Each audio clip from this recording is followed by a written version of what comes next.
Alright, welcome back to Slayers Anime Review, episode number 6. We're here reviewing episodes 15 through 17 of the series.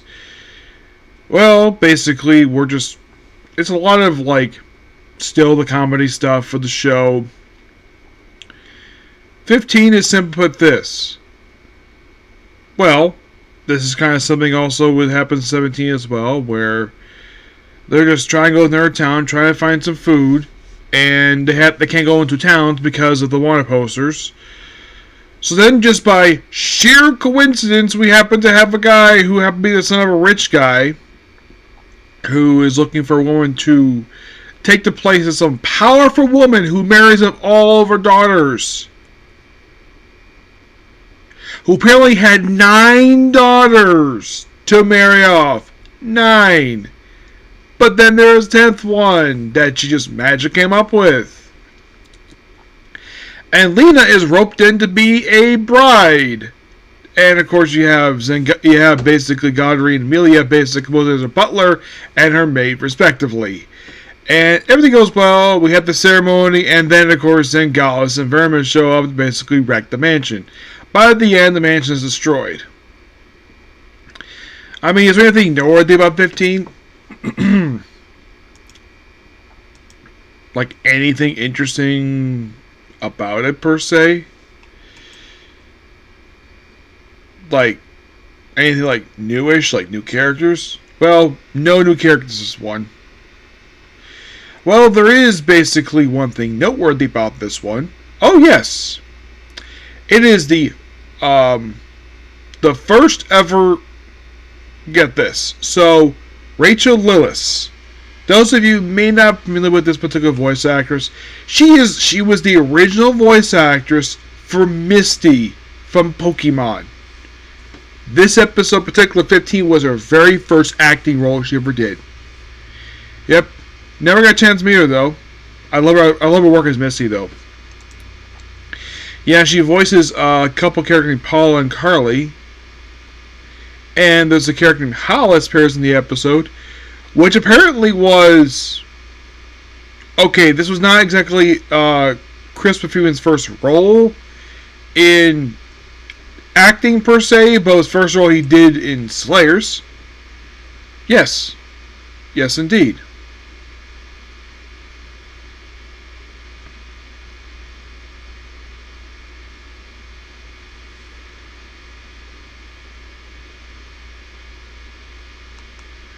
Yeah. Now, Christopher Freeman, he's still very much alive. Never met the guy, but, was this one of his earliest ones? Yes, but not his very first one. His very first one ever did was Revolutionary Girl Uther. Yep, that was his first thing he worked on. Yeah, that was first dub he ever did, was that show. And then he did Slayers for the longest time. Oh yeah, definitely.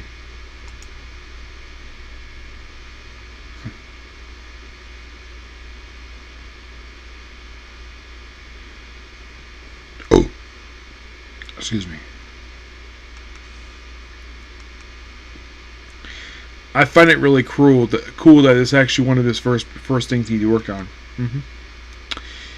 Yeah, but in the case of Rachel Lawless,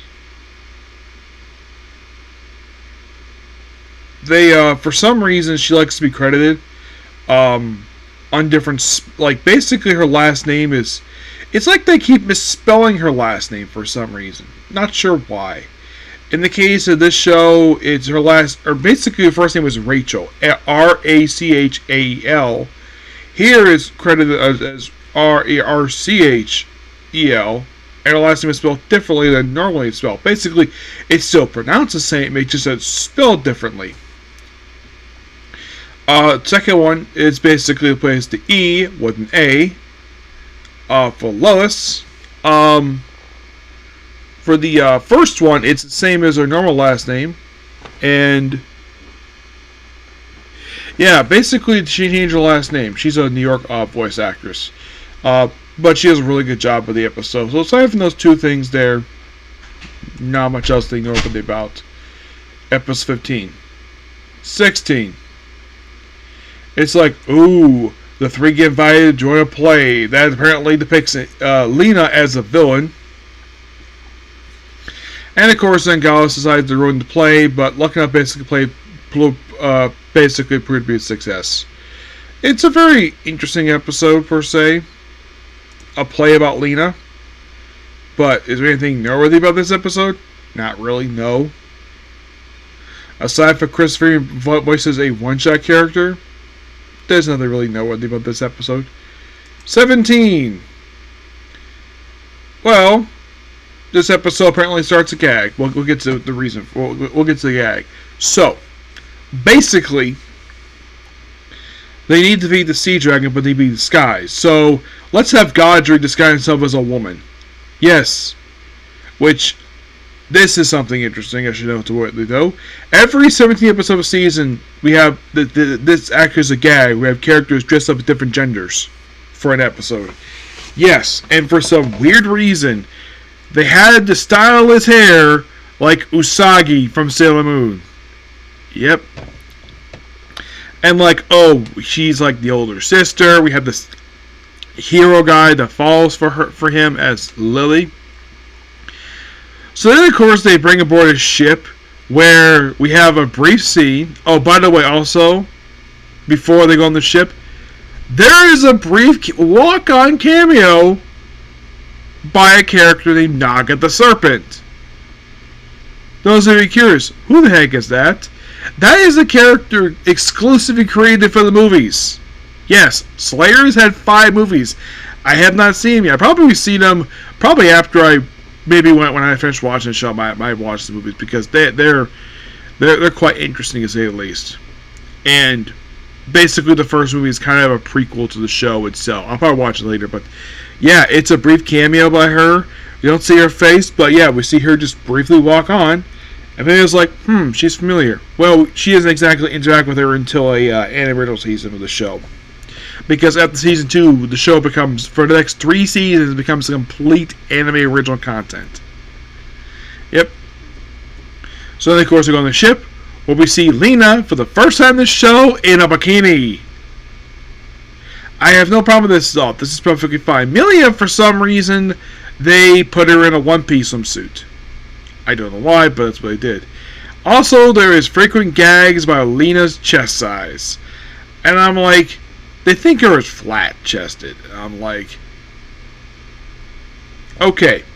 So, it's like, the way dialogue is written is that the guys in this universe love women with really big chests. And because she's kind of small, that's why I don't think she's attractive. Because her chest is small. And I don't mind women basically arguing about their chest size. But for guys, who gives a crap about it? I don't freaking care about that. Yes, I don't mind the fact that women basically poke fun of each other for their chest size, which I find that hilarious. But, of course, I'm a guy, mind you. But if a guy says that about a woman, basically, I'm like,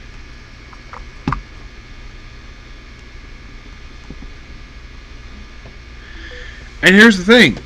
Who freaking cares about that? Like, I don't care about, like, do I care the fact a woman's chest size may be big or small? Not really, no. But then, of course, we find out that the dragon actually is a girl, but later found out it's a guy posing as a girl. And then when Godric takes off his outfit, apparently wears a stuffed bra with a Zengalis plushie in it. Where the heck he got the thing, don't really know. My guess is the reason why the animators do that because Zengalis is returning in the very next episode. After a 7 episode absence, he finally returned to the show, and he is here for pretty much the rest of the season, and also here for the next season of the show as well. Yep. And then they defeat the thing by breaking the thing's teeth and running away, and then the episode very stupidly hilariously ends with the guy oh yeah, The girl he likes actually is a girl, and then apparently he likes him. Yeah, the character's probably not show up next episode. But aside from the plushie thing and the gag starting and the whole thing with Naga show up in the episode, that happened after a cockroach disaster. Yes, a cockroach disaster. It happened at the 7:30-minute mark. Yeah. I thought it was nice they threw her in there. My guess is probably the animators probably threw her for this quick cameo, as probably because I think the movie had been released from this period of time, so I guess they threw her in because people like the movie, so why not throw this beautiful woman in there? Yeah, there's no denying the fact that Naga basically, like I've seen a picture of her, she's a gorgeous woman. Oh my gosh, it's like the animators did a great job of creating her. And she actually made her debut in the manga. She never appeared in the light novels. Oh no, she appeared in the very first volume of the special series. Has she appeared in the light novels per se? She appeared in Special, Delicious, and Orphan. The main ones, no. She's never appeared in the main novels, per se. As for the reason why she appeared in the main novels, I don't know. It's like they...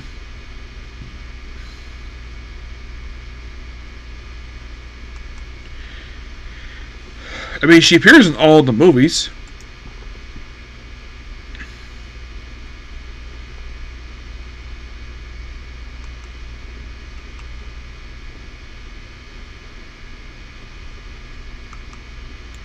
Yeah, she appears in pretty much all 5 movies that have been released.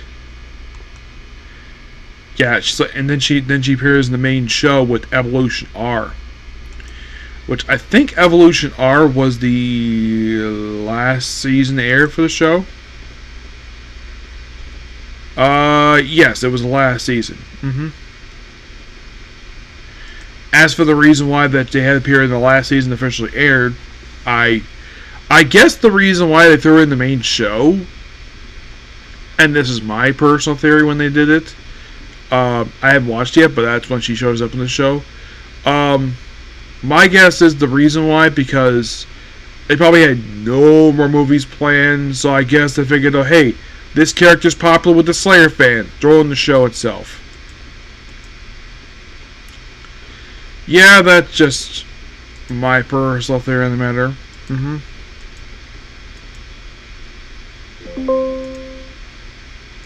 Yep. But these episodes are pretty good. Nothing terrible about these ones. But next episode, oh boy, we're gonna have some new characters, a returning character, and stuff can be quite interesting. This one, and it seems like also with the very next episode, we're finally gonna be starting off with the. It seems like one thing I've noticed though, it's like so. The one post in episode 13, that is part of volume 3. But I felt as though watching episodes 15 to 17 and 14, it feels like these episodes are filler. Yes, that they don't fit as part of the main canon for this show. No. When it comes to... Like, I don't feel as though these are based upon the light novels, but basically the description I read, and plus reading the light novels, I don't think these 4 episodes are based upon the light novels at all. No, I think that basically that they started off in episode 13, took a 4-episode break. Excuse me, my guess is they probably have their remaining, 9 episodes cover the rest of book 3. Which should be interesting. It's like they tease this stuff. It's like, yeah, my guess is the reason why they had these episodes feel like the way they do is because they don't want to get there too yet. Because basically, we have this, they're on this journey together. Let's have our 3 leads basically go on this wild, crazy stuff happening over the course of 4 episodes. But next episode, we'll get a little more interesting with this one, okay? So yeah, that's particular view. Please be sure to like, comment, subscribe, turn notifications.